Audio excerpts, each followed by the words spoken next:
રહ્યા છો વડોદરા લાઈવ 24/7 હવે જોઈએ અગત્યના સમાચાર। વડોદરા શહેરના કાલાઘોડા રોડ પર ખાડાઓનું સામ્રાજ્ય, તંત્ર સામે આક્રોશ। વડોદરા શહેરમાં આવેલ ફતેગંજ બ્રિજથી કાલાઘોડા જવાના મુખ્ય માર્ગ પર પુષ્કળ પ્રમાણમાં મસમોટા ખાડા પડી ગયા છે।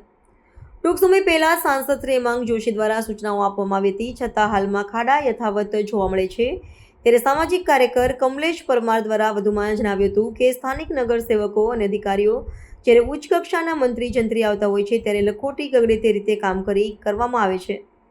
રોડ રસ્તા અને મેકઅપ પાવડર લગાવીને દેખાડો કરવામાં આવે છે, ત્યારે રાહદારીઓ ટેક્સ વેરા એડવાન્સ ભરી રહ્યા છે, છતાં સુવિધાઓ ઉપલબ્ધ કરવામાં નથી આવી રહી। બીજી બાજુ ટ્રાફિક જનજાગૃતિ હેઠળ હેલ્મેટ અને સીટ બેલ્ટના નામે ચલણ આપવામાં આવે છે, ત્યારે પોલીસ કમિશનર શ્રી દ્વારા કોર્પોરેશનના અધિકારીઓ અને કર્મચારીઓ નોટિસ સાથે દંડ ફટકારવામાં આવશે।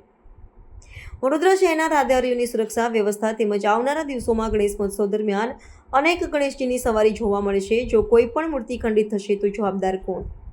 આ રોડની કામગીરી યુદ્ધના ધોરણે કરવામાં નહીં આવે તો આવનારા દિવસોમાં નરેન્દ્ર મોદી સાહેબના ફોટા મૂકીને તંત્રને જગાડવાનો પ્રયત્ન કરવામાં આવશે। તેની સંપૂર્ણ જવાબદારી સ્થાનિક કોર્પોરેટરો, ધારાસભ્યો અને અધિકારીઓની રહેશે।